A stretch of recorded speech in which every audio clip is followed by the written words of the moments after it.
Sir,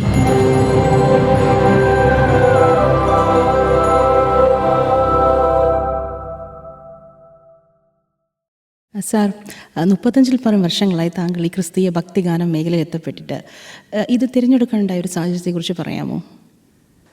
ഞാനൊരു 10 വർഷം secular ഫീൽഡിൽ പാടിക്കൊണ്ടിരിക്കുന്ന ഒരാളായിരുന്നു. എൻ്റെ ഒരു ഫാമിലി ബാക്ക്ഗ്രൗണ്ട് എന്ന് പറയുന്നത് സുവിശേഷത്തിൻ്റെ ഒരു ബാക്ക്ഗ്രൗണ്ടാണ് ഞങ്ങളുടെ ഫാമിലിക്കുള്ളത്. ഒന്ന്, എൻ്റെ പിതാവ് ഒരു സുവിശേഷകനായിരുന്നു. അദ്ദേഹം ഒരു സുവിശേഷ ഗായകനുമായിരുന്നു. 1974 കേരളത്തിൽ അന്ന് സ്റ്റുഡിയോകളില്ലാതിരുന്ന കാലത്ത് മദ്രാസിൽ പോയി ഈ ക്രിസ്തീയ ഗാനരംഗത്ത് ആദ്യമായിട്ടൊരു ഈ ചർച്ച് ബേസ്ഡായിട്ട് നോക്കുമ്പോൾ ആദ്യമായിട്ടൊരു പാട്ടുകൾ റെക്കോർഡ് ചെയ്ത ഒരാളാണ് എൻ്റെ ഫാദർ. അതൊരു ഗ്രൂപ്പായിരുന്നു അവർ പോയി റെക്കോർഡ് ചെയ്തത്. അപ്പോൾ ഞാൻ വളർന്നൊരു സാഹചര്യം, അല്ലെങ്കിൽ ഞാൻ വളർന്നു വന്ന കുടുംബം, അവിടെ പാട്ടുകളാണ് ഞാൻ എൻ്റെ ചെറുപ്പം തൊട്ട് കേൾക്കാൻ തുടങ്ങിയത്. എൻ്റെ സഹോദരനും പാടുമായിരുന്നു. അപ്പോൾ അങ്ങനെ ഞാൻ ആദ്യം കുറച്ച് സെക്കുലർ 10 വർഷത്തോളം അതിനകത്ത് പാടി. അപ്പോൾ ഈ 10 വർഷം കഴിഞ്ഞപ്പോൾ ഇതിൻ്റെ ഒരു അർത്ഥമില്ലായ്മ എന്നെ ദൈവം ബോധ്യപ്പെടുത്തി. കാരണം നമ്മളിങ്ങനെ പാടുന്നു, ഉത്സവപ്പറമ്പുകളിൽ പോകുന്നു, പള്ളി പെരുന്നാളുകൾക്ക് പാടുന്നു, അല്ലെങ്കിൽ മറ്റുള്ള ഫൈനാൻസ് പരിപാടികൾക്കൊക്കെ പാടുന്നു. നമുക്ക് ഈ കുറച്ച് പാട്ടുകൾ പാടുന്നതല്ലാതെ വന്ന് കേൾവിക്കാർക്കൊന്നും കൊടുത്തു വിടാൻ നമുക്ക് പറ്റുന്നില്ല. ആ ഒരു സമയത്ത് മാത്രം അവരനുഭവിക്കുന്ന ഒരു എൻജോയ്മെൻറ്റ് മാത്രമേ ഉള്ളൂ. പക്ഷേ അത് കൂടുതൽ ചിന്തിപ്പിച്ചെന്നെ. അപ്പോൾ ആ സമയത്ത് ദൈവം എന്നോട് വ്യക്തിപരമായിട്ട് സംസാരിച്ചു, അല്ലെങ്കിൽ ഇടപെട്ടു. അതിൻ്റെ ഫലമായിട്ട് ഞാൻ അങ്ങനെ ഒരു കമ്മിറ്റ്മെൻറ്റിലേക്ക് എത്തിപ്പെടുകയായിരുന്നു. ഇനിയും പാടുന്നത് ദൈവസ്നേഹമാണ്, ദൈവത്തിൻ്റെ ഒരു നിയോഗം അതാണ്. അതുകൊണ്ട് ആ ഒരു മേഖലയിൽ തന്നെ ശ്രദ്ധിക്കാം എന്നോർത്തുകൊണ്ടിരുന്ന സമയത്ത് വളരെ അവിചാരിതമായിട്ട് എനിക്ക് 1-2 റെക്കോർഡിങ്സ് വന്നു. അപ്പോൾ ആ പാട്ടുകൾ ഒരുപാട് ശ്രദ്ധിക്കപ്പെട്ടു. പിന്നെ അങ്ങനെ ഒരുപാട് അവസരങ്ങളുണ്ടായി. അവസരങ്ങൾ മാത്രം നോക്കിയല്ല, അപ്പോൾ അങ്ങനെ അതൊക്കെ ദൈവം തന്ന ഓരോ അവസരങ്ങളായി. അപ്പോൾ പിന്നെ അതിനകത്ത് മാത്രം കുറച്ചുകൂടെ കമ്മിറ്റ്മെൻറ്റോടുകൂടി ആ ഒരു മേഖലയിൽ പാടാനായിട്ട് തീരുമാനിച്ചു. അതാണ് അതിൻ്റെ ഒരു ബാക്ക്ഗ്രൗണ്ട്. ദൈവത്തിൻ്റെ ഒരു കോളിംഗ്. യെസ്, തീർച്ചയായിട്ടും അതൊരു കോളിംഗ് ആണ് എന്ന് ഞാൻ തീർച്ചയായിട്ടും വിശ്വസിക്കുന്നു. അല്ലെങ്കിൽ ഞാനിപ്പം 30-ലധികം വർഷങ്ങളായി ഗോസ്പൽ മാത്രം പാടാൻ തുടങ്ങിയിട്ട്. 10 വർഷമേ പാടിയുള്ളൂ സെക്കുലർ രംഗത്ത്. ഒരുപക്ഷെ അന്ന് മറ്റവസരങ്ങളൊക്കെ ഒരുപക്ഷെ ശ്രമിച്ചിരുന്നെങ്കിൽ കിട്ടാമായിരുന്നു. പക്ഷെ അതൊന്ന് ശ്രമിക്കാൻ പോലുമുള്ള ഒരു അവസരം എനിക്ക് ദൈവം തന്നില്ല. മീൻസ് അതല്ല. അപ്പോൾ അതുകൊണ്ട് തന്നെ എനിക്ക് വളരെ ബോധ്യമുണ്ടായിരുന്നു അതൊരു കോളിംഗ് ആണെന്നുള്ളൊരു ബോധ്യം എനിക്കുണ്ടായി. പിന്നെ ഞാൻ പറഞ്ഞ പോലെ നമുക്കൊരു പ്രോഗ്രാമിന് വരുന്ന ആളുകൾക്ക് അവരുടെ മനസ്സിനെ ചിന്തിപ്പിക്കുകയും അല്ലെങ്കിൽ അവരുടെ മനസ്സിനൊരു ആശ്വാസം പകരാനൊക്കെ പറ്റുന്നത് തീർച്ചയായിട്ടും ദൈവസ്നേഹത്തിൻ്റെ പാട്ടുകളാണ്. അത് ബോധ്യമായതുകൊണ്ടാണ് ഈ ഒരു വഴി തിരഞ്ഞെടുക്കാനുള്ള കാരണം. ഇത് വളരെ പ്രചോദനകരമാണ് നമ്മുടെ യുവതലമുറയ്ക്ക്. കാരണം ഇപ്പോൾ അറിയാമല്ലോ, സോഷ്യൽ മീഡിയാസ്, അതുപോലെ തന്നെ എല്ലാവരും പ്രശസ്തിയുടെ പുറകെ പോകുന്ന ഒരു കാലമാണിത്. അപ്പോൾ എത്രത്തോളമാണ് ഈ ഒരു ഭക്തിഗാന രംഗത്ത് തലമുറയ്ക്ക് അത് എത്രത്തോളം കോൺട്രിബ്യൂട്ട് ചെയ്യാൻ പറ്റുമെന്ന് താങ്കൾക്ക് തോന്നുന്നുണ്ട്? തീർച്ചയായിട്ടും യുവതലമുറയ്ക്ക് കോൺട്രിബ്യൂട്ട് ചെയ്യാൻ പറ്റും. കാരണം ഏത് തലമുറയും ഉപയോഗിക്കുന്നത് ദൈവമാണ്. അല്ലാതെ ഒരു യുവതലമുറ എനിക്കിപ്പം എന്തെങ്കിലും ചെയ്യാൻ പറ്റുമോ എന്ന് ഞാൻ ചിന്തിച്ച് ഭാരപ്പെട്ടില്ല, അല്ലെങ്കിൽ ഒരു പുതിയ ഗായകൻ ചിന്തിച്ചിട്ടൊന്നും ഒരു കാര്യമില്ല. ദൈവം ഒരു കാര്യം ഒരാളെക്കുറിച്ച് ഉദ്ദേശിച്ചിട്ടുണ്ടെങ്കിൽ ദൈവം ആ ഒരു വ്യക്തി ഉപയോഗിക്കും. അപ്പോൾ അതിനൊരു തലമുറകളുടെ കണക്കൊന്നുമില്ല. അപ്പോൾ തീർച്ചയായിട്ടും ഇപ്പോഴുണ്ടല്ലോ നല്ല സിംഗേഴ്സുണ്ട്, ഒരുപാട് പാട്ടുകാർ പാടുന്നുണ്ട്. സെക്കുലർ ഫീൽഡിൽ നിന്ന് റിയാലിറ്റി ഷോയിൽ നിന്നൊക്കെ വന്ന, കഴിഞ്ഞ വർഷം ഈ ചർച്ചിൻ്റെ പ്രോഗ്രാമിന് വന്ന ഇമ്മാനുവൽ ഹെൻറിയൊക്കെ, അവരൊക്കെ യുവതലമുറയുടെ ഗായകരാണ്. അവരൊക്കെ എന്തുകൊണ്ടാണ് ദൈവസ്നേഹം തിരഞ്ഞെടുത്തത്? അവർക്ക് മറ്റുള്ള രംഗത്ത് അവസരമില്ലാഞ്ഞിട്ടൊന്നുമല്ല. അവരുടെ ഹൃദയത്തിലും ദൈവം ഇതുപോലെ ഒരു മോമെൻറ്റ് അവരുടെ ജീവിതത്തിലും ദൈവം കൊടുത്തു ചിന്തിക്കാൻ. അങ്ങനെയാണ് അവരൊക്കെ വന്നത്. അതുകൊണ്ട് അങ്ങനെ കുറേ സിംഗേഴ്സുണ്ട് ഇപ്പം. ഞങ്ങളൊക്കെ ഇപ്പം ഇത്രയും വർഷങ്ങളായില്ലേ. അപ്പോൾ അതുകൊണ്ട് തന്നെ പുതിയ തലമുറയെ പ്രോത്സാഹിപ്പിക്കാനും ഞാൻ ഒരുപാട് ശ്രമിക്കാറുണ്ട്. ഏതൊരു മേഖലയിലെയും പോലെ തന്നെ ക്രിസ്തീയ ഭക്തിഗാന രംഗത്തും ചേഞ്ചസ് ഉണ്ടായിട്ടുണ്ടായിരിക്കാം. ഒരു ലെജൻഡറി മ്യൂസീഷ്യൻ എന്നുള്ള നിലയിൽ 35 വർഷത്തിൽ മേളിലായി 1000-ൽ പരം ഗാനങ്ങൾ പാടി. അപ്പം താങ്കളെ പോലെയുള്ള ഒരു ലെജൻഡറി ആൾക്കായിരിക്കും ഏറ്റവും കൂടുതൽ ആ ഒരു വീക്ഷണമുള്ളത്, അല്ലെങ്കിൽ ആ ഒരു കാലഘട്ടത്തിൽ കൂടി പല കാലഘട്ടത്തിൽ കൂടിയും കടന്നുപോയി പല ഫേമസ് മ്യൂസീഷ്യൻസിനെയും കൂടെ വർക്ക് ചെയ്യാൻ പറ്റിയിട്ടുണ്ട്. താങ്കൾ ആ ഒരു കാലഘട്ടത്തിലൂടെ തിരിഞ്ഞു നോക്കുമ്പോൾ എന്തൊക്കെ മാറ്റങ്ങൾ വന്നിട്ടുണ്ട്, എന്തൊക്കെ താങ്കളുടെ സംഗീത ജീവിതത്തെ അത് ഹെൽപ്പ് ചെയ്തിട്ടുണ്ട്, സ്വാധീനിച്ചിട്ടുണ്ട്? നമുക്ക് മാറ്റങ്ങളെന്ന് പറയുന്നത് കാലഘട്ടത്തിൻ്റെ അനിവാര്യതയാണ്. അല്ലെങ്കിൽ എല്ലാ കാലങ്ങളിലും മാറ്റം ഉണ്ടായേ പറ്റൂ. നമ്മളിപ്പോൾ ധരിക്കുന്ന ഈ വസ്ത്രമല്ലല്ലോ നമ്മൾ ഒരു 50 വർഷം മുമ്പ് ധരിച്ചിരുന്നത്. അല്ലെങ്കിൽ അന്ന് ഇത്രയും നല്ല വസ്ത്രങ്ങളൊന്നും ഇല്ലായിരുന്നു. അന്ന് ഉപയോഗിച്ച കാറല്ല നമ്മളിന്ന് ഉപയോഗിക്കുന്നത്. അപ്പം മാറ്റങ്ങൾ ആവശ്യമാണ്, അത് മാറിക്കൊണ്ടിരിക്കും, അതിന് യാതൊരു സംശയവുമില്ല. പിന്നെ എല്ലാ മാറ്റങ്ങളെയും നമുക്ക് ഒരുപോലെ സ്വാഗതം ചെയ്യാൻ കഴിയണമെന്നില്ല. അത് നമുക്കൊരു നല്ല ഗൈഡൻസ് അല്ലെങ്കിൽ ഒരു ഗൈഡ് ലൈൻ ദൈവം തന്നിട്ടുണ്ട്. അത് വചനമാണ്, ദൈവത്തിൻ്റെ ഒരു വചനമുണ്ട്. അപ്പോൾ കാലഘട്ടം മാറുന്നതനുസരിച്ച് നമ്മൾ മാറ്റുന്ന പല കാര്യങ്ങൾ നമ്മൾ വേദപുസ്തകം കൂടി ആയിട്ട് അല്ലെങ്കിൽ വചനവുമായിട്ടും കൂടി ഒന്ന് പരിശോധിക്കണം. നമുക്കത് പറ്റുന്ന ഒരു മാറ്റമാണോ, അല്ലെങ്കിൽ ഒരു ദൈവഭാഗത്ത് നിൽക്കുന്ന ഒരാൾ ആ ഒരു മാറ്റത്തിലേക്ക് പോകുന്നത് ശരിയാണോ എന്നൊക്കെ നമുക്കൊന്ന് ചിന്തിക്കണം. പിന്നെ പാട്ടുകളെക്കുറിച്ച് പറഞ്ഞാൽ ഞാൻ വിശ്വസിക്കുന്നത് വർഷങ്ങൾക്ക് മുൻപ് അല്ലെങ്കിൽ ക്രൈസ്തവ ഭക്തിഗാന രംഗത്ത് നിറഞ്ഞു നിന്നിരുന്ന ഒരുപാട് വ്യക്തിത്വങ്ങളുണ്ട്. കൊച്ചുകുഞ്ഞുമദേശി, KV സൈമൺ സാറ്, മോശവത്സലം, TJ വർക്കി, EI ജേക്കബ്, അങ്ങനെ ഒരുപാട് വ്യക്തികൾ, നല്ല അനിതര സാധാരണമായ അല്ലെങ്കിൽ വളരെ മനോഹരമായ പാട്ടുകൾ എഴുതിയ ഒരുപാട് കവികളുണ്ട്. അവരുടെ പാട്ടുകളുടെ ഒരു ഡെപ്ത് ഇപ്പോഴത്തെ പാട്ടുകൾക്ക് കാണാനില്ല. അതിനൊരു കാരണം കൂടെ ഉണ്ട്. നമ്മൾ എല്ലാ സൈഡും ചിന്തിക്കണം. നമ്മൾ അങ്ങനെ ഇപ്പോഴത്തെ പാട്ടുകളെ നമ്മൾ അടച്ചാക്ഷേപിക്കുന്നത് ശരിയല്ല. സൈമൺ സാറിൻ്റെ ഒരു പാട്ട് എത്ര പേർക്ക്, ഈ തലമുറയിൽ എത്ര പേർക്ക് മനസ്സിലാവും? പലർക്കും മനസ്സിലാകത്തില്ല. കൊച്ചുകുഞ്ഞുമദേശിയുടെ പാട്ടുകൾ മനസ്സിലാകും, കാരണം കുറച്ചുകൂടെ അത് സിമ്പിൾ പാട്ടുകളായിരുന്നു. എന്നാൽ സൈമൺ സാറിനെ പോലെ അല്ലെങ്കിൽ മോശവത്സലത്തിൻ്റെ കൃതികൾ, അതൊക്കെ കീർത്തനങ്ങളും ഒക്കെയാണ്. അതൊക്കെ മനസ്സിലാക്കാൻ ഞാൻ ഈ കഴിഞ്ഞ ദിവസം ഒരു പാട്ട് ചർച്ചിൽ പാടിയപ്പം ആയാറിൽ ആയിരങ്ങളായുള്ള എന്നൊക്കെ പറഞ്ഞൊരു വരികളുണ്ട്. അപ്പം ഞാൻ ഈ കൊയറിലെ പിള്ളേരോട് ചോദിച്ചു, ഇതിൻ്റെ അർത്ഥം അറിയോ? അവർക്ക് ആർക്കും അറിയില്ല. പക്ഷേ അത് നമ്മളിപ്പോഴും പാടിക്കൊണ്ടിരിക്കുക. അപ്പോൾ ഒരു ജനറേഷൻ ഗ്യാപ്പ്, അല്ലെങ്കിൽ ഒരു പുതിയ ജനറേഷന്, പ്രത്യേകിച്ച് അവർ മലയാളം പഠിക്കുന്നില്ല, അവരുടെ മീഡിയം ഇപ്പോൾ ഇംഗ്ലീഷാണ്.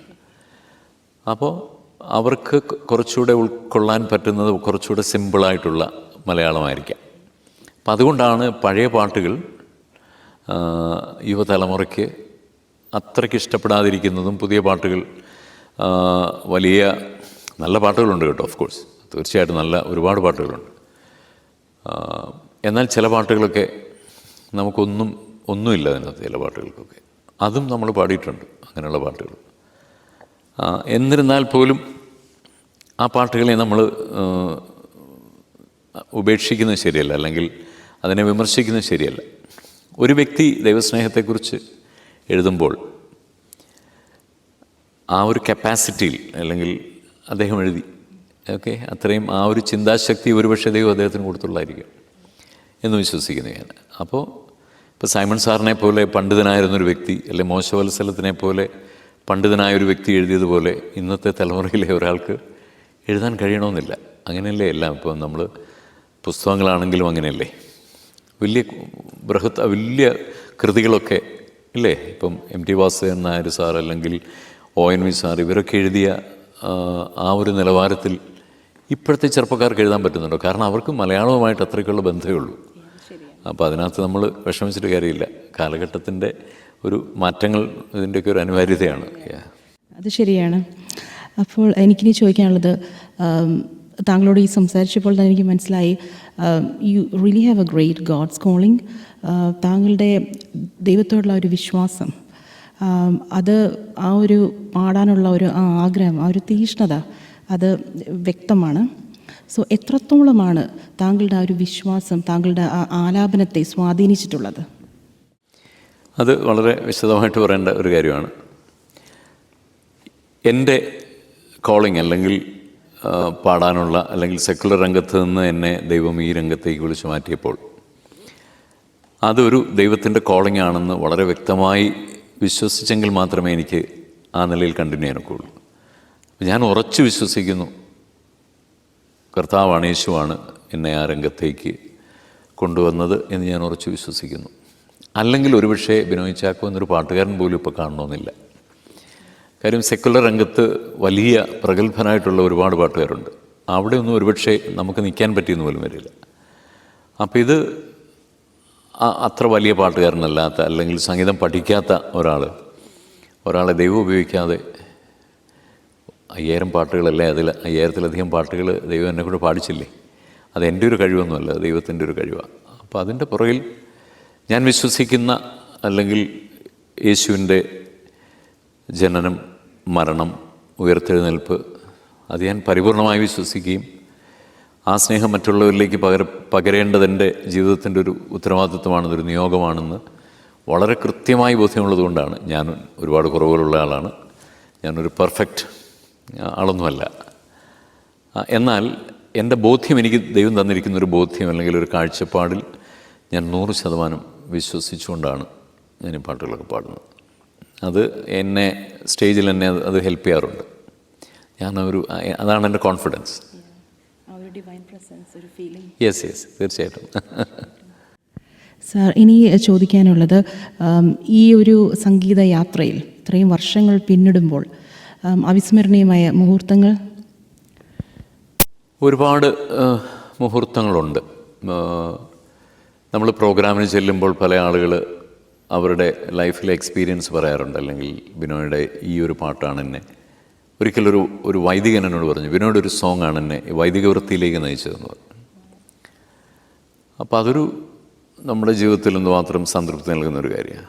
അതുപോലെ ഞാൻ ഈ US തന്നെ ട്രാവൽ ചെയ്തപ്പോൾ ഒരു കുട്ടി, ഒരു രോഗിയായ ഒരു കുട്ടി, അപ്പോൾ ആ കുട്ടിയും പേരൻസും കൂടെ എന്നെ ഒന്ന് കണ്ടിട്ട് പറഞ്ഞു, ബിനോയുടെ പാട്ടുകളാണ് ഈ കുട്ടി സ്ഥിരമായിട്ട് കേട്ടുകൊണ്ടിരിക്കുന്നത്. അപ്പം അതൊക്കെ കേൾക്കുമ്പോൾ അതൊക്കെ ഒരു വലിയ മുഹൂർത്തങ്ങൾ തന്നെയാണ്. അല്ലെങ്കിൽ നമ്മൾ ആരെങ്കിലുമൊക്കെ സ്വാധീനിച്ചു, അല്ലെങ്കിൽ നമ്മുടെ പാട്ടുകൾ ആരുടെയെങ്കിലുമൊക്കെ ഹൃദയത്തിൻ്റെ ആഴങ്ങളിലേക്കൊന്ന് ഇറങ്ങി ചെന്നിട്ടുണ്ട്, അല്ലെങ്കിൽ ദൈവസ്നേഹം അവരിലേക്ക് ചൊരിയപ്പെടാൻ നമ്മുടെ പാട്ടുകൾ മുഖാന്തരമായിട്ടുണ്ട് എന്നൊക്കെ അറിയുന്നത്, അതാണ് എന്നെ സംബന്ധിച്ചിടത്തോളം ഒരു അവിസ്മരണീയ മുഹൂർത്തം. ഒരുപക്ഷെ ഒരു പ്രോഗ്രാം കഴിഞ്ഞ് ആളുകൾ ഇറങ്ങി ചെല്ലുകയും വന്ന് അല്ലെങ്കിൽ എല്ലാവരും കൂടി ചേർന്ന് നിന്ന് ഫോട്ടോ എടുക്കുകയും ചെയ്യുന്നൊന്നുമല്ല ഒരു അവിസ്മരണീയ മുഹൂർത്തം എന്ന് പറയുന്നത്. നമ്മൾ പാടുന്ന ഒരു സോങ് ആരുടെയെങ്കിലും ഒരു ഹൃദയത്തിൽ ഒരു ജീവിതത്തെ സന്ദർശിച്ചാൽ മതി, അല്ലെങ്കിൽ ഒരു ജീവിതത്തിൻ്റെ ഭാഗമായാൽ മതി. അതാണ് അവിസ്മരണീയ മുഹൂർത്തം. അത് പലതും നമ്മൾ അറിയാറില്ല, പലരും നമ്മളോട് പറയാറില്ല. പക്ഷേ ചില സമയങ്ങളിൽ നമുക്ക് അറിയാൻ കഴിയും. നമുക്ക് സ്റ്റേജിൽ നിൽക്കുമ്പോൾ തന്നെ അറിയാൻ പറ്റും. ചില ആളുകളുടെ മുഖത്തേക്ക് നോക്കുമ്പോൾ തന്നെ നമുക്കറിയാം അതവരെ എത്രത്തോളം അത് സ്വാധീനിച്ചിട്ടുണ്ടെന്ന്. KS ചിത്ര താങ്കളുടെ ശബ്ദത്തിൻ്റെ ആ സൗന്ദര്യത്തെക്കുറിച്ച് പറഞ്ഞിട്ടുണ്ട്, ഞാൻ കേട്ടിട്ടുണ്ട്. അത് എന്നോടല്ല ചിത്ര മാഡം പറഞ്ഞത്, സണ്ണി സ്റ്റീഫൻ എന്ന് പറയുന്നൊരു സംഗീത സംവിധായകനോടാണ്. ഞാൻ ചിത്ര ചേച്ചിയായിട്ട് കുറച്ച് ആൽബങ്ങളിൽ ഞാൻ പാടിയിട്ടുണ്ട്, കാസറ്റുകളിൽ പാടിയിട്ടുണ്ട്. പക്ഷേ പാടിയ സമയത്തൊന്നും ഞങ്ങൾ തമ്മിൽ നേരിട്ട് കണ്ടിട്ടൊന്നുമില്ല. അപ്പോൾ ആ പാട്ടുകൾ കേട്ടിട്ട് സണ്ണി സ്റ്റീഫൻ എന്ന സംഗീത സംവിധായകൻ, ഞാൻ സണ്ണി സ്റ്റീഫൻ സാറിൻ്റെ വർക്കിനാണ് ആദ്യം റെക്കോർഡിങ്ങിന് പാടുന്നത്. അദ്ദേഹമാണ് എന്നെ ഒരു മൈക്കിന് മുന്നിൽ റെക്കോർഡിങ്ങിന് നിർത്തുന്നത്. അപ്പോൾ അതിനുശേഷം അദ്ദേഹത്തോട് ചിത്ര മാഡം പറഞ്ഞ ഒരു സ്റ്റേറ്റ്മെൻറ്റാണത്. എനിക്ക് വളരെ ഇഷ്ടമുള്ളൊരു വോയിസാണ് ബിനോയുടെ. അത് ഞങ്ങൾക്കും തോന്നാറുണ്ട്. ഞാൻ ആദ്യം പറഞ്ഞ പോലെ തന്നെ സാറിൻ്റെ ആ ഒരു പാടണ്ട, സംസാരിച്ചാൽ മതി, ആ ഒരു ശബ്ദത്തിൻ്റെ സൗന്ദര്യം തിരിച്ചറിയണം. That's a God's gift. ദൈവം തന്നൊരു ശബ്ദമാണ്, അത്രേ അതിനെക്കുറിച്ച് പറയാനുള്ളൂ. ദൈവത്തിന് അതെ തീർച്ചയായിട്ടും. ഒന്നുമില്ല, ഞാനും അത് അങ്ങനെയാണ് വിശ്വസിക്കുന്നത്. ഞാൻ ഒരുപാട് കാര്യങ്ങൾക്ക് എൻ്റെ ശബ്ദം ഉപയോഗിച്ചിട്ടുണ്ട്. ഞാൻ 10,000-കണക്കിന് പരസ്യങ്ങൾ ചെയ്തിട്ടുണ്ട്, കൊമേർഷ്യൽസ്, റേഡിയോ. എനിക്ക് തോന്നുന്നു കേരളത്തിൽ എൻ്റെ അത്രയും നമ്പർ ഓഫ് പരസ്യങ്ങൾ ചെയ്ത ആളുകൾ ഒരുപക്ഷെ കാണത്തില്ല. ഒരു കാലഘട്ടം കേരളത്തിലെ പ്രധാനപ്പെട്ട ഏജൻസികൾക്കെല്ലാം എൻ്റെ വോയിസായിരുന്നു ഉപയോഗിച്ചിരുന്നത്. ഞാൻ ഈ പല മേഖലകൾ, ഇപ്പോൾ സ്വർണ്ണക്കടകൾ, തുണിക്കടകൾ, അല്ലെങ്കിൽ അരി പ്രോഡക്ട്സ്, ഓരോ പ്രോഡക്ട്സ്, അങ്ങനെയൊക്കെ ഒരുപാട് പരസ്യങ്ങൾ, ആയിരക്കണക്കിന് പരസ്യങ്ങൾ ചെയ്തിട്ടുണ്ട്. അങ്ങനെ വോയിസ് ചെയ്തിട്ടുണ്ട്. പിന്നെ ചില ഡബ്ബിങ്ങുകളൊക്കെ ചെയ്തിട്ടുണ്ട്. അതൊക്കെ ഒരു പക്ഷേ നിങ്ങൾക്കൊക്കെ അറിയാവുന്ന കാര്യമായിരിക്കാം. ജീസസ് മൂവിയിൽ അതും ഇതുപോലെ എൻ്റെ ജീവിതത്തിൽ ഈ മുമ്പേ പറഞ്ഞല്ലോ ഒരു അവിസ്മരണീയ മുഹൂർത്തം എന്ന് പറയുന്നത്, അതും എന്നെ സംബന്ധിച്ചിടത്തോളൊരു അവിസ്മരണീയ മുഹൂർത്തമാണ്. നമ്മളൊരു വീഡിയോയിൽ യേശുവായിട്ട് അഭിനയിച്ച ഒരാൾക്ക് ശബ്ദം കൊടുത്തു എന്നേ ഉള്ളൂ ഒരു പക്ഷേ ആ അഭിനയിച്ച വ്യക്തിയാണെങ്കിലും അത് യേശുവായിട്ടാണ് അഭിനയിച്ചത്, അല്ലെങ്കിൽ ആ യേശുവിൻ്റെ വചനങ്ങളാണ് അദ്ദേഹം ഉദ്ധരിക്കുന്നത്. അപ്പോൾ എൻ്റെ ശബ്ദത്തിലൂടെ അത് കേൾക്കാൻ കഴിയുന്നു എന്നുള്ളത് എന്നെ സംബന്ധിച്ചിടത്തോളം എൻ്റെ ജീവിതത്തിൽ ലഭിച്ച ഒരു വലിയ സംതൃപ്തിയായിട്ടാണ്. അത് തികച്ചും അത് യേശുവിൻ്റെ ഒരു ശബ്ദം കൊടുക്കുക എന്ന് പറഞ്ഞു. അതെ, അതൊരു വലിയ അതും ഈ പറഞ്ഞ പോലെ പല വോയിസുകൾ അവർ ട്രൈ ചെയ്തു. അത് ബാംഗ്ലൂരാണ് അത് റെക്കോർഡ് ചെയ്ത് തന്നിട്ട് അത് അവർ US-ൽ അമേരിക്കയിൽ വെച്ചാണ് അതിൻ്റെ മിക്സിങ് ചെയ്യുന്നത്. അപ്പം വാർണർ ബ്രദേഴ്സ് ആയിരുന്നു അതിൻ്റെ പ്രൊഡക്ഷൻ ക്യാമ്പസ് ക്രൂസൈഡിന് വേണ്ടി. അപ്പോൾ ആ ഡബ്ബിങ് ചിലർ ചെയ്ത വോയിസ് വന്നിട്ട് അവരത് അപ്രൂവ് ചെയ്തില്ല. അങ്ങനെ ഫൈനലി എന്നിലേക്ക് അത് എത്തിച്ചേർന്നു, അത് അപ്രൂവായി. അപ്പോൾ അതൊരു വലിയ സന്തോഷമാണ്. ഇനി സാറ് നേരത്തെ പറഞ്ഞല്ലോ KS ചിത്ര മാഡവുമായിട്ട് അല്ലെങ്കിൽ ആൽബംസ് ചെയ്യുന്ന കാര്യങ്ങളും.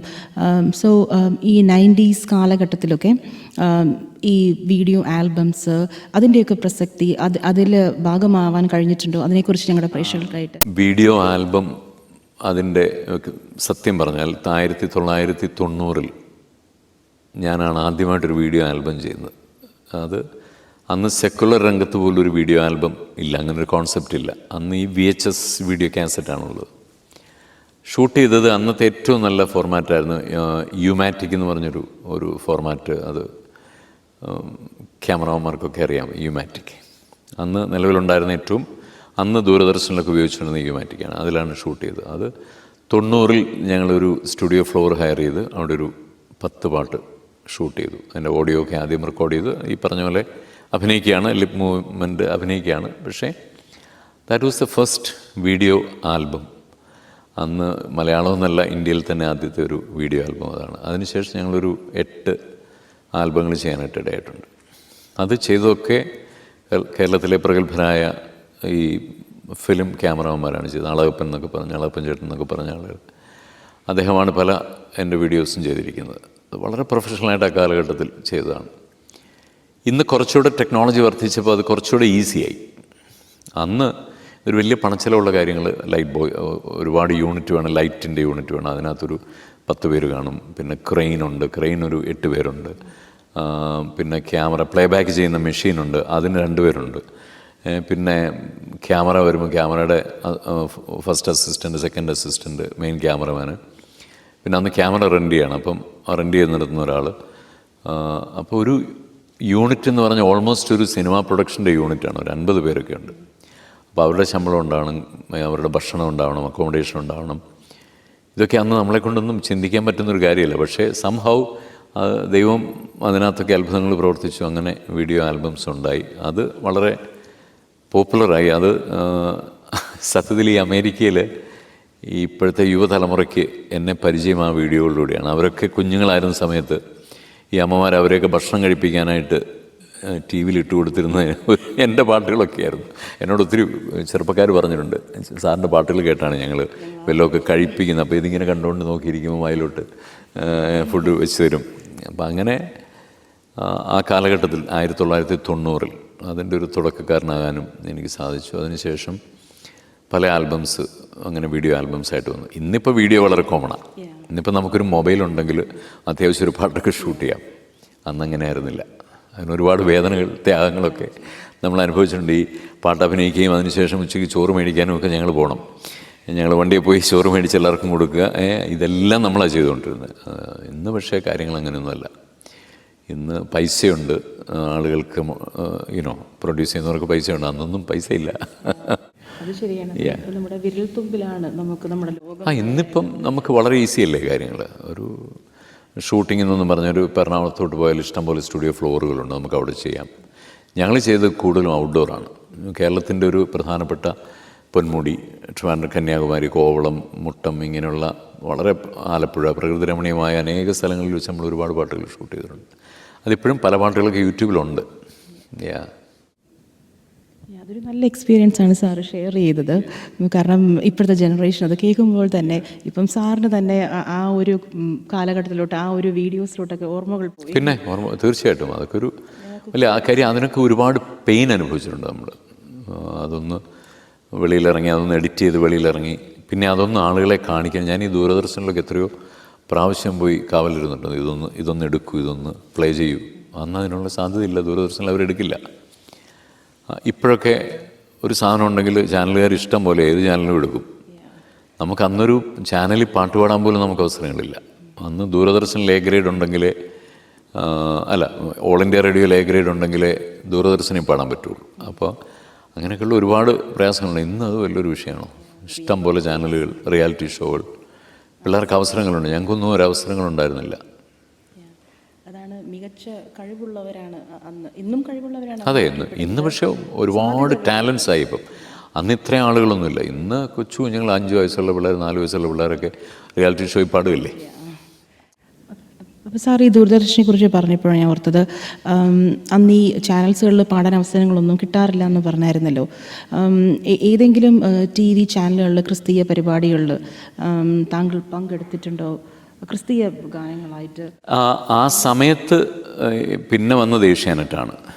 ഏഷ്യാനെറ്റിൽ ചില പ്രോഗ്രാമുകളൊക്കെ ചെയ്തിട്ടുണ്ട്. പിന്നെ ജീവൻ TV, അതൊരു ക്രിസ്ത്യൻ ചാനലായിട്ടാണ് അന്ന് തുടങ്ങിയത്. ജീവൻ TV ചെയ്തു. പിന്നെ ഒരുപാട് ഇപ്പം ആത്മയാത്ര, പവർ വിഷൻ, പിന്നെ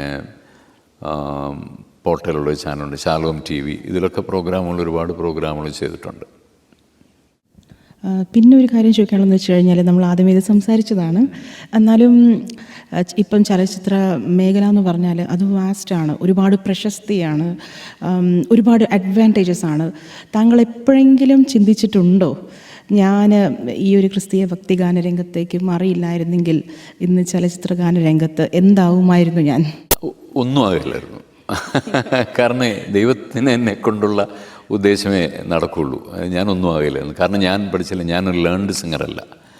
ഒരു സിനിമയിൽ നല്ല സംഗീതം അറിയാവുന്ന, അല്ലെങ്കിൽ സംഗീത സംവിധായകർ എന്ന് പറഞ്ഞാൽ അവർ കൂടുതലും ക്ലാസിക്കൽ അറിയാവുന്ന, അല്ലെങ്കിൽ സ്വരസ്ഥാനങ്ങൾ അറിയാവുന്ന പാട്ടുകാരൊക്കെയാണ് അവർക്ക് താല്പര്യം. ഇത് കഷ്ടപ്പെട്ട് ഒരാളെ പഠിപ്പിക്കാനൊന്നും അവർക്ക് നേരം കാണില്ല. അപ്പം ഞാനങ്ങനെ ഒരു ലേൺഡ് സിംഗർ അല്ലാത്തതുകൊണ്ട് എനിക്ക് തോന്നുന്നില്ല, ഒരുപക്ഷെ ആരെങ്കിലുമൊക്കെ കണ്ട് ആരെങ്കിലുമൊക്കെ ശുപാർശ ചെയ്ത് കുറച്ച് പാട്ടുകൾ പാടാൻ പറ്റിയേക്കുമായിരുന്നു. പക്ഷേ ദൈവം അതല്ല എന്നെക്കുറിച്ച് ഉദ്ദേശിച്ചത്. നോ, എനിക്ക് അങ്ങനെ ഒരു ഫാസിനേഷൻ ആക്ച്വലി ഇപ്പോഴും ഇല്ല, അപ്പോഴും ഇല്ല. എനിക്ക് തോന്നുന്നു ഇതാണ് നമ്മുടെ ഒരു വരും തലമുറയ്ക്ക് ഒരു അഡ്വൈസ് എന്നുള്ള രീതിയിൽ താങ്കളെ പോലെയുള്ള ഒരു ലെജൻഡറി മ്യൂസിഷ്യനിൽ നിന്ന് പഠിക്കാനുള്ളത്. അതാ എനിക്ക് ഇത്രയും നേരം സംസാരിച്ചപ്പോഴും അതാണ് തോന്നിയത്. നമുക്കൊരു കോളിംഗ് ഉണ്ടെന്ന് തോന്നിയാൽ, ദൈവത്തിൻ്റെ ഒരു വിളിയുണ്ടെന്ന് തോന്നിയാൽ, നമ്മുടെ ഈ ഒരു ശബ്ദം തന്നത് ദൈവമാണെന്ന് തീർച്ചയായിട്ടും അത് ദൈവത്തിന് വേണ്ടി തന്നെ ഡിവോട്ട് ചെയ്യുന്നു. അത് ഞങ്ങൾക്ക് എല്ലാവർക്കും പഠിക്കാൻ പറ്റുന്ന ഒരു പാഠമാണ്. തീർച്ചയായിട്ടും നമ്മൾ ആദ്യം മനസ്സിലാക്കേണ്ടത് സിനിമയല്ല നമ്മുടെ ഒരു അൾട്ടിമേറ്റ് കാര്യം, ജീവിതത്തിലൊരു അൾട്ടിമേറ്റ് കാര്യം അതല്ല. നമുക്ക് ഏതെങ്കിലുമൊക്കെ ജീവിതങ്ങളുടെ ഭാഗമായി തീരാൻ പറ്റുക, അല്ലെങ്കിൽ ആരുടെയെങ്കിലുമൊക്കെ ജീവിതത്തെ സ്പർശിക്കാൻ പറ്റുക. അല്ലാതെ ഇപ്പം സിനിമയിൽ ആർക്കാണ് ജീവിതങ്ങളെ സ്പർശിക്കാൻ പറ്റിയിട്ടുള്ളത്? എനിക്ക് തോന്നുന്നില്ല. ഒരു നൈമിഷികമായ, അല്ലെങ്കിൽ ഇരുന്ന് കാണുന്ന ഒരു 2.5 മണിക്കൂർ ഒരുപക്ഷെ നമ്മുടെ ക്യാരക്ടറിലൂടെയൊക്കെ അവർ പോകുമായിരിക്കും. പക്ഷേ തിയേറ്ററിന് വെളിയിൽ ഇറങ്ങിക്കഴിയുമ്പോൾ അതൊക്കെ പോയി. പക്ഷേ നമ്മൾ ആളുകളുടെ ഹൃദയവേദനകൾക്ക് ഒരു ആശ്വാസമായി തീരുക, നമ്മുടെ പാട്ടുകൾ അവരുടെ ഹൃദയത്തെ സ്വാധീനിക്കുക, അതാണ് ജീവിതത്തിൻ്റെ പ്രധാനപ്പെട്ട ഒരു നമ്മെക്കൊണ്ട് ചെയ്യാൻ കഴിയുന്ന, ഈ ഭൂമിയിലെ ജീവിതത്തിൽ നമുക്ക് ചെയ്യാൻ പറ്റുന്ന ഏറ്റവും നല്ല കാര്യങ്ങൾ അതാണ്. ആരുടെയെങ്കിലുമൊക്കെ കണ്ണീരൊപ്പുക, ആരുടെയെങ്കിലുമൊക്കെ ജീവിതത്തിൻ്റെ ഭാഗമായി തീരുക, വേദനകളുടെ ഭാഗമായി തീരുക. ഇപ്പം ഞാൻ മെഡിക്കൽ റെപ്രസെൻറ്റേറ്റീവായിട്ട് വർക്ക് ചെയ്തിരുന്ന കാലത്ത് കാഞ്ഞിരപ്പള്ളി മേരി ക്വീൻസ് എന്ന് പറയുന്നൊരു ആശുപത്രിയുണ്ട്. അപ്പോൾ അവിടെ ഞാൻ വർക്ക് ചെയ്യാൻ പോകാനും, അവിടെ ഫാർമസിസ്റ്റായിട്ടൊരു സിസ്റ്റർ ഉണ്ടായിരുന്നു. ഞാൻ സിസ്റ്ററിൻ്റെ പേര് മറന്നുപോയി അൺഫോർച്ചുനേറ്റ്ലി. സിസ്റ്ററിന് ക്യാൻസർ വന്ന് ആ സമയത്ത് ഞാൻ ഈ മെഡിക്കൽ റെപ്രസെൻറ്റേറ്റീവ് ജോലി രാജിവെച്ചു. അപ്പം ഞാൻ പാട്ട് പാടുന്ന ഒരാളാണ്. എൻ്റെ പാട്ടുകൾ ഒരുപാട് ഈ സിസ്റ്റർ കേട്ടിട്ടുണ്ട്. അപ്പോൾ സിസ്റ്റർ അവിടെ സിസ്റ്ററിനെ കാണാൻ ചെന്ന ഒരു ഫാർമസ്യൂട്ടിക്കൽ കമ്പനിയുടെ വ്യക്തിയോട് എനിക്ക് ബിനോയ് ചാക്കോ എന്ന് കണ്ടാൽ കൊള്ളാം എന്ന് പറഞ്ഞു ഒരു അവസാന നാളുകളിൽ. ഇതെന്നോട് വന്ന് പറഞ്ഞു. ഞാൻ നെക്സ്റ്റ് ഡേ ഞാൻ പോയി സിസ്റ്റർ ഇങ്ങനെ തീരെ വയ്യാതെ കിടക്കുകയാണെന്ന് പറഞ്ഞപ്പോൾ ഞാൻ ആക്ച്വലി അന്ന് ജോലി ചെയ്യുന്നില്ല, ജോലിയൊക്കെ രാജിവെച്ചു. പക്ഷേ ആ ജോലി തരുന്ന സമയത്ത് സിസ്റ്റർ എന്നെ ഒരുപാട് ഹെൽപ്പ് ചെയ്യുമായിരുന്നു. എനിക്ക് ഒത്തിരി ഓർഡറൊക്കെ തരുമായിരുന്നു. അപ്പം അങ്ങനെ അവിടെ ചെന്നപ്പം സിസ്റ്റർ ഇങ്ങനെ വല്ല കിടക്കുക. അപ്പം എന്നോട് പറഞ്ഞു, ഞാൻ കാസറ്റുകളിലൊക്കെ ഒരുപാട് പാട്ട് കേട്ടിട്ടുണ്ട്, എനിക്ക് ബിനോയുടെ പാട്ടൊന്ന് എൻ്റെ ഞാൻ ഈ കിടക്കുന്ന മുറിയിൽ വെച്ചൊന്ന് കേട്ടാൽ കൊള്ളാമെന്ന് ആഗ്രഹമുണ്ട്, എനിക്ക് വേണ്ടൊരു പാട്ട് പാടാമെന്ന് ചോദിച്ചു. അപ്പം ഞാനന്ന് എനിക്കെന്തോ അന്ന് എൻ്റെ മനസ്സിൽ തോന്നിയൊരു പാട്ട് ഈ നിന്നോടൻ ദൈവം എന്നുള്ള പാട്ടാണ്. അത് അവിടെ വെച്ച് പാടി സിസ്റ്ററിൻ്റെ കണ്ണുകളിലൂടെ ഇങ്ങനെ കണ്ണുനീരൊഴുകി അന്ന് അവിടുന്ന് പ്രാർത്ഥിച്ചിട്ടൊക്കെ പോന്നു. ചില ദിവസങ്ങൾ ഭയങ്കര അസ്വസ്ഥമായതിനു ശേഷം ചുരുങ്ങിയ ദിവസങ്ങൾക്കുള്ളിൽ ആ സിസ്റ്റർ മരിച്ചു. അപ്പോൾ ഞാൻ ഓർത്ത്, നമുക്ക് ആ വ്യക്തിയുടെ അവസാന കാലഘട്ടങ്ങളിൽ അല്ലെങ്കിൽ അവരുടെ ഒരാഗ്രഹം, ഒരു പാട്ട്, അതൊരു വലിയ കാര്യമല്ലേ, ജീവിതത്തിൽ നമുക്ക് സാധിക്കാൻ കഴിയുന്ന ഒരു വലിയ കാര്യമാണ്. അപ്പം അതുകൊണ്ട് നമ്മുടെ ജീവിതം എന്ന് പറയുന്നത് അല്ലെങ്കിൽ സിനിമയോ അല്ലെങ്കിൽ അങ്ങനെയുള്ളൊരു വലിയ എൻ്റർടൈൻമെൻറ്റ് ലോകമോ അങ്ങനെയൊന്നുമല്ല. നമ്മളിപ്പം ഓഫ് കോഴ്സ് നമ്മളൊരു പ്രോഗ്രാം ചെയ്യുമ്പോൾ അതിനകത്ത് ചില ആളുകൾ വന്നിരിക്കുമ്പം അവരെ ഒരു പക്ഷേ പെട്ടെന്ന് നമുക്ക് ഈ ഒരു ആത്മീയ ഇത് പാട്ടുകൾ മാത്രം പെട്ടെന്ന് അങ്ങോട്ട് പാടി അല്ലെങ്കിൽ തികച്ചും ഒരു പ്രൊഫഷണലിസം ഇല്ലാതെ അല്ലെങ്കിൽ ഒരു സ്പിരിച്വലി മാത്രം ഒരു പ്രോഗ്രാമൊക്കെ ഒരു പക്ഷേ കൊണ്ടുപോയാൽ ചിലപ്പം ആളുകൾക്ക് പെട്ടെന്ന് ഇറങ്ങിപ്പോയിന്ന് വരും. അപ്പോൾ ആദ്യം അവരെ നമ്മുടെ കൂടെ കൊണ്ടുവന്നിട്ട് നമുക്ക് പറയാനുള്ളത് പറയാം, അല്ലെങ്കിൽ യേശുവിൻ്റെ സ്നേഹം അവതരിപ്പിക്കാം. അങ്ങനെയാണത് ചെയ്യേണ്ടത്. അപ്പോൾ അതുകൊണ്ട് ഒരു വ്യക്തികളുടെ ജീവിതങ്ങളെ സ്വാധീനിക്കാൻ കഴിയുക, അതാണ് ഏറ്റവും വലിയ കാര്യമെന്ന് ഞാൻ വിശ്വസിക്കുന്നു. തീർച്ചയായും. അതുപോലെ തന്നെ സാറിൻ്റെ സൗണ്ട് ഒരുപാട് ഞാൻ കേട്ടിട്ടുണ്ട് ബൈബിൾ റീഡിങ്സ് വഴിയായിട്ട്. ഇപ്പം നമ്മളൊരു ന്യൂ ജനറേഷന് ബൈബിൾ നമ്മളെല്ലാവരും പള്ളിയിൽ കൊണ്ടുവരും, പക്ഷേ നമുക്കൊരു ഈസി ആക്സസിബിലിറ്റി ആണല്ലോ നമുക്കെല്ലാം. അപ്പോൾ ഞാനിങ്ങനെ ഓഡിയോ ബൈബിളിനെ കുറിച്ച് കേട്ടു താങ്കളുടെ, അതിനെക്കുറിച്ചൊന്ന് ഞങ്ങളുടെ പ്രേക്ഷകരോട് പറയാമോ? തീർച്ചയായിട്ടും. ഓഡിയോ ബൈബിൾ എൻ്റെ വളരെ നാളുകളായിട്ടുള്ള ഒരു ആഗ്രഹത്തിൻ്റെ ഒരു പരിസമാപ്തിയായിരുന്നു. അത് തീർന്നിട്ടില്ല. പുതിയ നിയമവും സങ്കീർത്തനവും സദൃശവാക്യങ്ങളും അടങ്ങിയ ആ പോർഷനാണ് ഞാനിപ്പം ആദ്യമായിട്ട് റിലീസ് ചെയ്തിരിക്കുന്നത്. പഴയ നിയമത്തിൻ്റെ റെക്കോർഡിങ് തുടങ്ങി. ഞാൻ POC വേർഷൻ ബൈബിള് അത് ഞാൻ ഫുൾ റീഡ് ചെയ്തിട്ടുണ്ട്. കുറേ നാളുകൾ 4-5 വർഷം കൊണ്ടാണ് അതിൻ്റെ വർക്ക് ചെയ്തത്. അപ്പോൾ അന്ന് തൊട്ട് ഈ ബൈബിൾ സൊസൈറ്റിയുടെ ബൈബിളും കൂടെ ചെയ്യണമെന്നുണ്ടായ എൻ്റെ ഒരു ആഗ്രഹമാണത്. അപ്പം എനിക്ക് ദൈവം തന്നൊരു ശബ്ദം, അത് ഇപ്പോൾ ഓഡിയോ ബൈബിളിൽ ചിലതുണ്ട് മലയാളത്തിൽ, പക്ഷേ അത് കേട്ടിട്ട് അവരാരും ചെയ്ത വർക്കിനെ കുറച്ച് കാണുകയോ അല്ലെങ്കിൽ അത് മോശമാണെന്ന് പറയുകയല്ല, പക്ഷെ അത് എന്നെ ഇൻഫ്ലുവൻസ് ചെയ്തില്ല, അല്ലെങ്കിൽ എനിക്കതൊരു കേൾക്കണമെന്ന് എനിക്ക് തോന്നിയില്ല. അത് പക്ഷേ മറ്റു പലർക്കും അത് പ്രയോജനകരമായി തീർന്നിട്ടുണ്ടാവാം. എൻ്റെ ചിന്തകൾ ചിലപ്പോൾ ഒരു പക്ഷേ കുറച്ചുകൂടെ പ്രൊഫഷണലായിട്ട് ഞാൻ ചിന്തിക്കുന്നുണ്ടാവാം. ഇത് ഒരു കേൾവിക്കാരനെ സംബന്ധിച്ചിടത്തോളം മറ്റുള്ളവർ ചെയ്ത വർക്കുകളൊക്കെ നല്ലതാണ്, അതിനെയൊന്നും ഞാൻ ഒന്നും കുറച്ച് കാണുകത്തില്ല. പക്ഷേ എനിക്ക് I want to make a professional, ഒരു മ്യൂസിക്കലി സപ്പോർട്ട് ചെയ്ത് ഏറ്റവും മനോഹരമായിട്ട് ആളുകളുടെ ഹൃദയങ്ങളിലേക്ക് ഇറങ്ങി ചെല്ലത്തക്ക രീതിയിലൊരു ഓഡിയോ ബൈബിൾ ചെയ്യണമെന്നുള്ളൊരു വലിയ ആഗ്രഹത്തിൻ്റെ ബാക്കി പത്രമാണത്.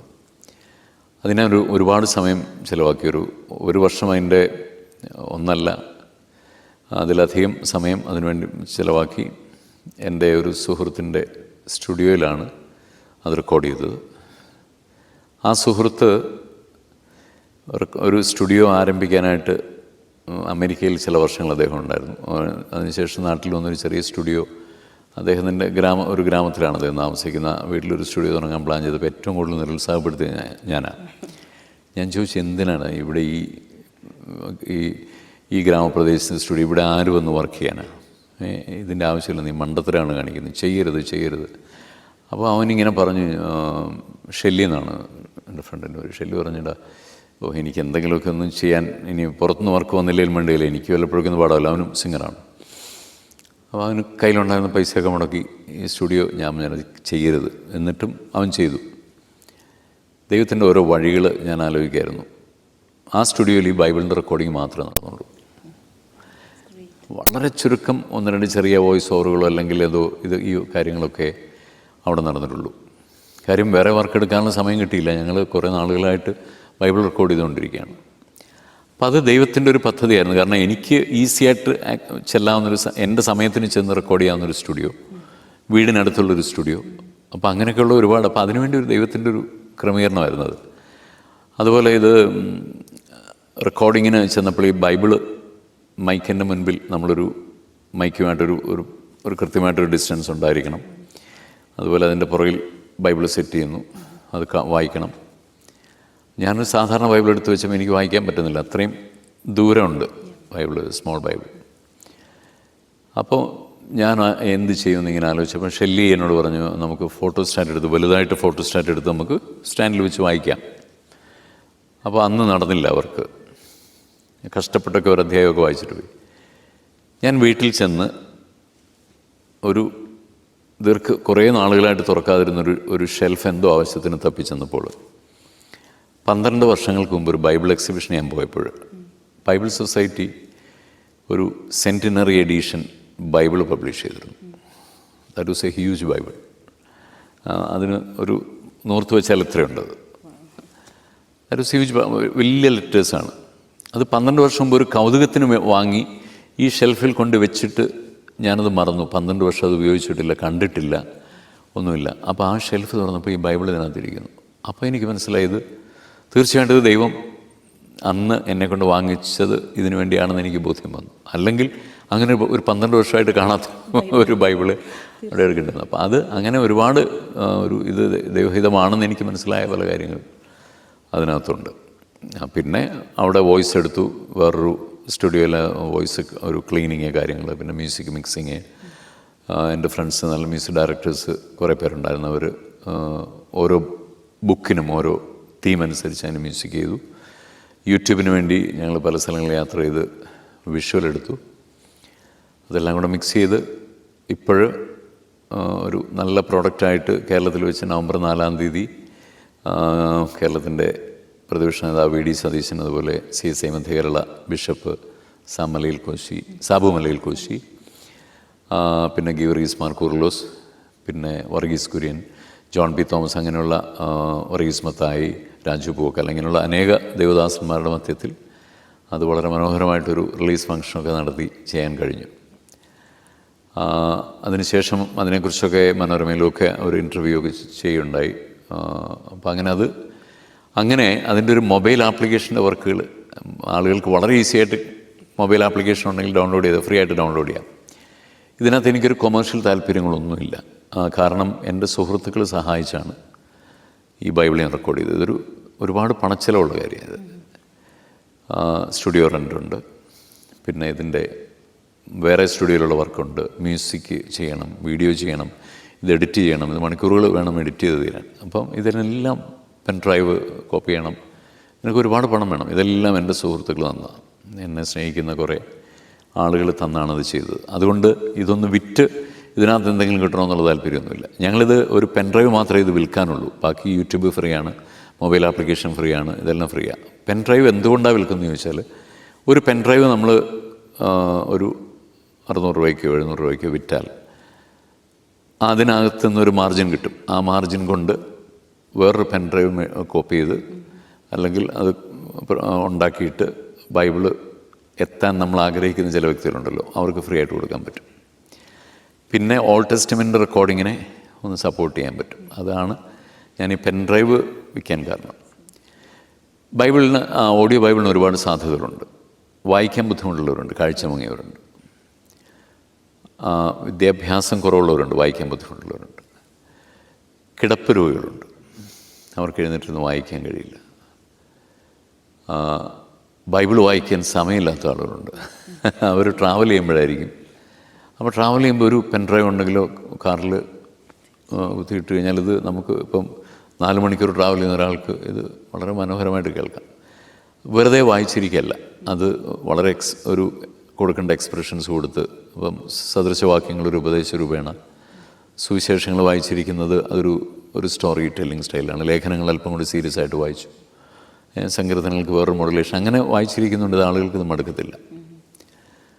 അപ്പം അങ്ങനെ ഒരു വലിയ ഒരു ദൗത്യം, അതും ഒരു ദൈവത്തിൻ്റെ ഒരു ഇടപെടലാണെന്ന് ഞാൻ പൂർണ്ണമായിട്ട് വിശ്വസിക്കുന്നത്. അതിൽ ഐ എം ഹാപ്പി ദാറ്റ് ഇവിടെ വന്ന് നിങ്ങളുടെ ചർച്ചിലെ അച്ഛനെ കൊണ്ട് അതിൻ്റെ മൊബൈൽ ആപ്ലിക്കേഷൻ ലോഞ്ച് ചെയ്യാൻ സാധിച്ചു എന്നുള്ളതും എന്നെ സംബന്ധിച്ചിടത്തോളം വളരെ സന്തോഷം പകരുന്ന ഒരു കാര്യമാണ്. ഇനി അത് ആളുകൾക്ക് മാക്സിമം അത് പ്രൊമോട്ട് ചെയ്യണം. ഇപ്പം അത് ഗൂഗിൾ പ്ലേ സ്റ്റോറിൽ ഇപ്പോൾ അവൈലബിൾ ആയിട്ടുള്ളൂ. iOS-ൻ്റെ വർക്കുകൾ നമ്മൾ നടന്നുകൊണ്ടിരിക്കുകയാണ്. അപ്പം ആൻഡ്രോയിഡ് ഉപയോഗിക്കുന്ന ആളുകൾ പരമാവധി അത് ഡൗൺലോഡ് ചെയ്യണം. അത് ഫ്രീ ആണ്, ഒരു പൈസ പോലും അതിന് മുടക്കില്ല. അപ്പം അതുകൊണ്ട് അത് നിങ്ങളൊക്കെ അങ്ങനെ ചെയ്യുകയും ആളുകളോട് പറയുകയൊക്കെ ചെയ്യണം. അതാണ് ആഗ്രഹം. ഞാൻ ഫുൾ ബൈബിൾ ചെയ്യണമെന്നാണ് ദൈവം ആയുസ് വന്നാൽ. അത് എൻ്റെ അടുത്തൊരു മനസ്സിൻ്റെ ആഗ്രഹം അതാണ്. നാട്ടിൽ ചെന്ന് കഴിഞ്ഞാൽ വീണ്ടും ഇമ്മീഡിയറ്റ് ആയിട്ട് റെക്കോർഡിങ് തുടങ്ങാൻ ആഗ്രഹിക്കുന്നു. തീർച്ചയായും താങ്കൾക്ക് പറ്റും. അതുപോലെ തന്നെ we are also proud for that. അത് അവിടെ ഒരു ലോഞ്ച് ഇന്നലെ നടത്താൻ പറ്റിയത് തന്നെ that's our privilege and honour. അതിൽ ഒരുപാട് പരിപാടികളുണ്ടായിരുന്നു, സമയത്തിന് ഒരുപാട് ലിമിറ്റേഷൻസ് ഉണ്ടായിരുന്നു. എങ്കിൽ പോലും അത് CSI ചർച്ച് അതിനനുവദിച്ചു. അതിൽ എനിക്കൊരുപാട് നന്ദിയും സന്തോഷമുണ്ട്. തീർച്ചയായിട്ടും ദൈവത്തിൻ്റെ ഒരു പദ്ധതിയായിരുന്നു. So thank you so much sir. ഇപ്പോൾ ഇത്രയും സമയം ഞങ്ങളോട് ചെലവഴിച്ചതിന് it was a great interview. Thank you so much. Thank you very much. എനിക്കും ഇങ്ങനൊരു ഇൻ്റർവ്യൂ അനുവദിച്ചതിന് പ്രത്യേകം നന്ദി പറയുന്നു. ഇതെല്ലാം അംഗീകാരങ്ങളാണ്. നമുക്ക് ലോകപ്രകാരമുള്ള അംഗീകാരങ്ങളെക്കാളൊക്കെ ദൈവത്തിൻ്റെ അംഗീകാരമാണ് വലുതെങ്കിലും ഇതൊക്കെ ദൈവം നമുക്ക് നൽകുന്ന ഓരോ അവസരങ്ങളാണ്. നമ്മൾ സംസാരിച്ചതിൽ കൂടുതൽ ദൈവസ്നേഹത്തെക്കുറിച്ചല്ലേ സംസാരിച്ചത്. അപ്പോൾ അത് കേൾക്കുന്ന ആളുകൾക്കത് ആ നിലയിൽ പ്രയോജനപ്പെടും. അതുകൊണ്ട് it was A lovely experience and thank you very much. God bless you all. ഈ ചർച്ചിലെ അംഗങ്ങളെയും എല്ലാവരെയും ദൈവം ധാരാളമായി അനുഗ്രഹിക്കട്ടെ എന്ന് പ്രാർത്ഥിക്കുന്നു. Thank you.